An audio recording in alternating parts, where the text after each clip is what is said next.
Moved seedlings out into the greenhouse to let them get used to the new environment before I plant them in that dirt. These are cold weather crop, which lettuces are cold weather crops. You can have spinaches and kale and such, all grow in cold weather. They like temperature around 60-65 degrees is what they really love to grow in. So the greenhouse, during that cold snap, I realized that to keep the greenhouse at 60-65 degrees, the entire greenhouse, I was going to have to sleep next to the wood boiler. And that's not going to happen.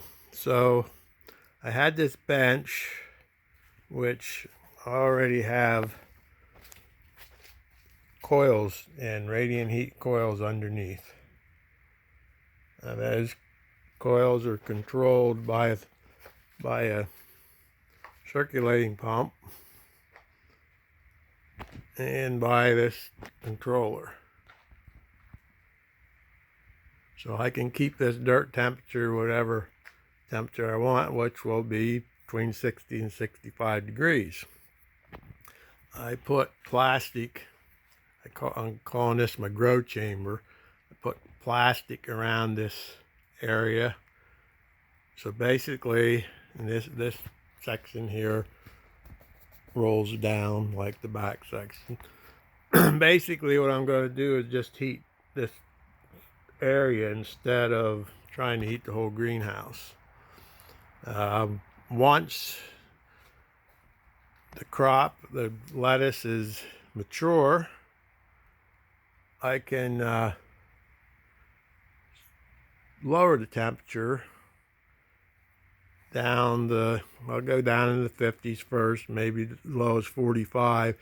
That will slow down the growth, keep the lettuce from going to seed, and hopefully maintain it like in a refrigerator, but still planted, so we can use it all. You know, a lot of times so much stuff gets ready all at once you can't use it all, but that I'm planning, we're going to experiment to see if that helps slow down stuff. So anyway, right now that dirt temperature is 70 degrees. And the reason being is this loop here was feeding by gravity. Even when the circulator was off, there was hot water going through it.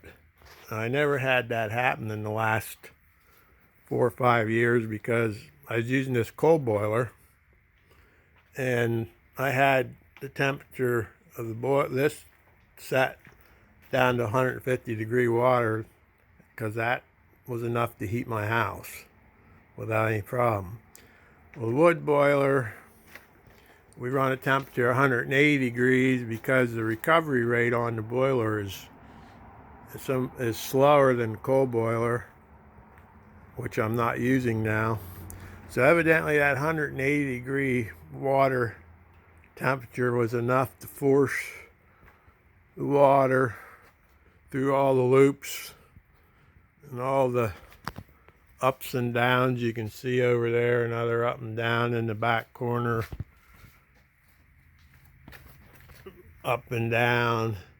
That was keeping it from feeding gravity, I think, at 150 degrees, but 180 it decided it wanted to feed by gravity. So what I had to do today was put in a check valve, which should have been in there to begin with. There should be a flow valve in every zone in a hot water system, which I didn't do, but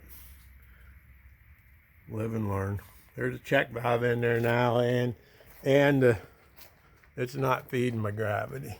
That's cold right now, so it's working. So anyway, I'll let you know as they grow. I'll take some pictures and let you know how this experiment, one of 130 experiments I've done over the years, works out. Catch you later.